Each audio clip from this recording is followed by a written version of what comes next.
को अपने according arrange कर, यहाँ से सबका कलर चेंज कर लेते हैं। अब कलर चेंज हम यहाँ पे सारा का सारा कलर ले रहे हैं। तो देखिए कुछ इस प्रकार से प्रिंट होने के बाद ये बनकर आ जाएगा। ठीक, जय हिंद। आज हम आपको स्कूल में यूज किए जाने वाले लेटर हेड का फॉर्मेटिंग सिखाने वाले हैं, जो कि कुछ इस प्रकार का उसका डिजाइनिंग होता है, उसका फॉर्मेटिंग होता है। तो हम आपको इसका पूरा फॉर्मेटिंग, पूरा एक एक ऑप्शन, ऑल ऑप्शन बताने वाले हैं कि इस प्रकार का कुछ डिजाइनिंग हम कैसे कर सकते हैं। तो सबसे पहले आपको क्या करना है, MS वर्ड को ओपन करना है। तो MS वर्ड को ओपन करने के लिए जो प्रोसेस होता है, क्लिक करेंगे और वहाँ पे ओपन करेंगे तो कुछ इस प्रकार से हमारा MS वर्ड जो माइक्रोसॉफ्ट वर्ड होता है ओपन हो जाएगा। पहले सबसे पहले आपको MS वर्ड में पेज को सिलेक्ट कर लेना है। तो पेज का साइज़ ले लेंगे यहाँ पे लेटर। देन उसके बाद हम यहाँ पे जो स्कूल का हमारा लोगो है उसको सिलेक्ट करते हैं। तो उसको सिलेक्ट आपका जहाँ भी उसका फाइल रखा होगा उसमें चले जाइएगा, उस फाइल को सिलेक्ट कर लीजिएगा। देन उसका लोगो सिलेक्ट कर लीजिएगा। फिर उसके बाद यहाँ से जो पिक्चर फॉर्मेटिंग ऑप्शन होता है उसमें आने के बाद अब यहाँ पर आपको ले लेना है ऑप्शन। देन उसके बाद इसको अपने अकॉर्डिंग अरेंज कर लेना है। और अरेंज करने के बाद हम यहाँ पे आगे हम टेक्स्ट लिखना चाहते हैं। तो टेक्स्ट लिखने के लिए सबसे पहले हम यहाँ पे शेप में आ जाएंगे। शेप में आने के बाद हम यहाँ पे टेक्स्ट बॉक्स लेंगे। टेक्स्ट बॉक्स के बाद यहाँ पे हम क्रिएट कर देंगे।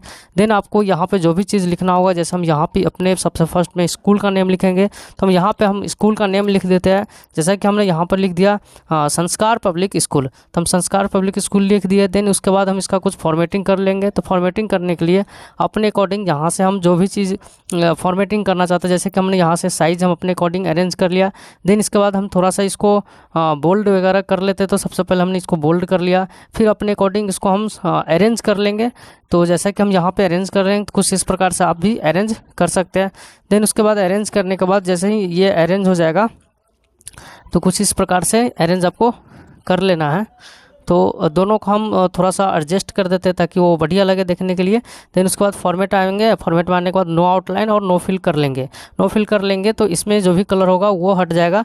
देन इसके बाद इसका भी कुछ फॉर्मेटिंग कर लेंगे। उसके बाद फिर से वापस आएंगे शेप में। शेप में आने के बाद यहाँ पे टेक्स्ट बॉक्स ले लेंगे फिर से। फिर उसके बाद हम यहाँ पे एड्रेस टाइप करेंगे। तो एड्रेस में जो भी आपका एड्रेस होगा वो टाइप कर सकते हैं। जैसे कि यहाँ पे मेरा जो स्कूल का नाम जो दिया गया था वो कुछ इस प्रकार का उसका एड्रेस है। तो हम यहाँ पे टाइप करें जैसे कि विलेज। तो विलेज सबसे पहले यहाँ पे क्या है तो मोहनपुर है। तो हम यहाँ पे विलेज मोहनपुर टाइप कर लिए। देन उसके बाद पोस्ट ऑफिस है। देन उसके बाद पोस्ट ऑफिस टाइप करना है। तो पोस्ट ऑफिस हो जाएगा सिरौली पोस्ट ऑफिस है। तो सिरौली हम यहाँ पे पोस्ट ऑफिस ले लिए। देन उसके बाद डायरेक्ट हम यहाँ पे सीतामढ़ी ले लेते हैं जो कि इसका डिस्ट्रिक्ट है। तो हम यहाँ पे सीतामढ़ी लिख दिए। यहाँ पे हमने सीतामढ़ी टाइप कर दिया। देन उसके बाद यहाँ पे हम लिख देंगे जो भी आपका एड्रेस होगा अपने अकॉर्डिंग लिख सकते हैं। जैसे कि हमने यहाँ पे लिखने के बाद बिहार और पिन कोड डाल दिया, जो हमारा पिन कोड है 843314। तो हम यहाँ पर उसके बाद देन अपने अकॉर्डिंग एडजस्ट कर लीजिएगा जो भी साइज़ वगैरह होगा कि कैसे ये होगा। तो यहाँ पे हम देख रहे हैं आप कुछ इस प्रकार से अरेंज कर सकते हैं। तो हम यहाँ से अरेंज कर लिया अपने अकॉर्डिंग, बोल्ड वगैरह कर लीजिए। देन उसके बाद जब ये अरेंज हो जाए तो आप फॉर्मेट में आने के बाद इसका नो फिल और नो आउटलाइन कर लीजिए। तो आउटलाइन हट जाएगा। तो कुछ इस प्रकार से आपका एडजस्ट हो जाएगा। तो चलिए हम यहाँ पर कुछ इस प्रकार से इसको एडजस्ट कर चुके हैं। अब आगे देखते हैं। अब यहाँ पे इसका कुछ साइज़ भी मिला लेते हैं, थोड़ा सा बड़ा आगे, मतलब कि थोड़ा सा बड़ा या छोटा हो रहा था, आगे पीछे हो रहा था। तो देन उसके बाद हम इसको सेलेक्ट कर लिए, उसके बाद एडजस्ट कर लिए, कुछ इस प्रकार से हो गया। तो हम दोनों का नो आउटलाइन नो फॉर्मेटिंग कर लिए। अब इसको हम कॉपी कर लेते हैं। तो कॉपी करने के लिए आपको कंट्रोल होल्ड करना है, कुछ इस प्रकार से माउस को मूव करना है। जैसे मूव कीजिएगा तो ये कॉपी हो जाएगा, डुप्लीकेट बन जाएगा। देन उसके बाद आपको इसमें टाइप करना है नीचे में, पहले मोबाइल नंबर देना है। तो जैसे कि हमने यहाँ पर अपना जो मोबाइल नंबर है वो हम यहाँ पर टाइप कर दिए। तो जो भी आपका मोबाइल नंबर होगा यहाँ पे आपको टाइप कर देना है। देन उसके बाद हम यहाँ पे जीमेल भी रखना चाहते हैं तो जीमेल रखिएगा ही, वो सही रहता है क्योंकि लेटर हेड में जीमेल देना ज़रूरी है। तो हम यहाँ पे एग्जांपल के रूप में लिख दिए जीमेल एड्रेस। ठीक है, तो जीमेल आईडी यहाँ पे हम टाइप कर दिए spsschool@gmail.com। ठीक है, देन उसके बाद हम यहाँ पे ये हमारा हो गया। देन उसके बाद हम अपने अकॉर्डिंग इसको एडजस्ट कर लेंगे तीनों को एक जैसा। थोड़ा सा इसका साइज़ हम इंक्रीज़ कर लेते हैं ताकि ये तीनों मतलब जो भी यहाँ पर हम फॉर्मेटिंग कर रहे हैं ये अपने अकॉर्डिंग एडजस्ट हो जाए। यहाँ पे आप लेफ़्ट अलाइन भी यूज़ कर सकते हैं। तो जैसे यूज़ कीजिएगा तो एक ही बार में लेफ़्ट अलाइन होकर एडजस्ट हो जाएगा। ठीक है, तो चलिए ये हमारा कुछ इस प्रकार से हम यहाँ पे एडजस्ट कर लिए। अब हम यहाँ पे देखते हैं अब तो आते हैं फिर से वापस टेक्स्ट बॉक्स लेने के लिए शेप में आने के बाद टेक्स्ट बॉक्स लेंगे और ऊपर हम यहाँ पे डाल लेते हैं अपने स्कूल का कोड। तो आपका जो भी स्कूल का कोड होगा अपने अकॉर्डिंग यहाँ पे आप रख सकते हो। जैसा कि हम इसको अरेंज कर लिए, देन उसके बाद इसमें हम टाइप करने वाले हैं स्कूल का कोड। तो हम यहाँ पे सबसे पहले लिख लिए स्कूल कोड लिख लिया, जो भी आपका होगा। जैसे हम एग्जाम्पल के रूप में कुछ ले लेते हैं 29230156 हम यहाँ पे टाइप कर लिए। देन उसके बाद अपने अकॉर्डिंग अरेंज कर लीजिए। अब हम इसको बॉक्स को सिलेक्ट किए, देन उसके बाद होम मेनू में आने के बाद अलाइन टेक्स्ट लेफ्ट कर लिया और यहाँ से फॉर्मेट में जाने के बाद भी अलाइन टेक्स्ट लेफ्ट कर लिया। देन इसके बाद वहीं जो आपको फॉर्मेट में आने के बाद शेप को हटाने के लिए नो आउटलाइन नो फिल कर लेना है और फिर अपने अकॉर्डिंग अरेंज कर लेना है। क्या साइज़ रखना है, क्या फ़ॉन्ट रखना है, अपने अकॉर्डिंग कर सकते हैं। तो हम यहाँ पे जैसा कि रख लिए, ठीक है। तो ये हमारा और ये एडजस्ट हो गया, कुछ इस प्रकार से अरेंज हो गया, ठीक है।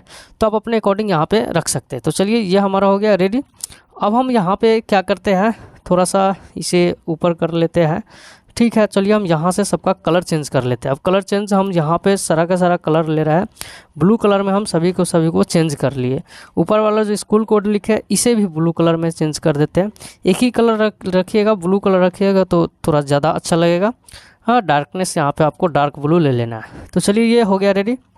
अब हम यहाँ पे क्या करने वाले हैं, तो यहाँ से हम लिखते हैं सिंगल लाइन। तो उसके लिए आ गए थे शेप में आने के बाद सिंगल लाइन ले लिए और यहाँ पे अपने अकॉर्डिंग एडजस्ट कर लेना। तो आपको शिफ्ट प्रेस करके ये लाइन को कर लेना है। उसके बाद फॉर्मेट में आना है, फॉर्मेट में आने के बाद यहाँ पे आ जाएंगे और उसके बाद यहाँ से शेप का जो है यहाँ से थोड़ा सा उसका वेट बढ़ा देंगे तो ये मोटा हो जाएगा, तो बढ़िया लगेगा। उसके अकॉर्डिंग टेस्ट के अकॉर्डिंग ये अरेंज आपको कर लेना है कि कितना आपको वेट उसका रखना है। तो ये हो गया। आपको शिफ्ट के साथ ये बनाना है ताकि ये लाइन जो है ना एकदम सीधा के सीधा क्रिएट हो, ठीक है। स्ट्रेट लाइन स्ट्रेट फॉरवर्ड ये क्रिएट हो जाएगा, ठीक है, हो गया। देन इसके बाद हम कलर इसका भी चेंज कर लिए। ये ब्लू कलर में हम जो भी कलर मतलब ऊपर वाला था उसके अकॉर्डिंग ले लिए। हम एक और शेप लिए और यहाँ पर हम डालेंगे रेफरेंस नंबर, ठीक है। तो हम यहाँ पे रेफरेंस REF लिख दिए, शॉर्ट में ही लिख दिए। देन उसके बाद अपने अकॉर्डिंग आपको साइज़ वगैरह जो फॉर्मेटिंग करना है वो रख लेना।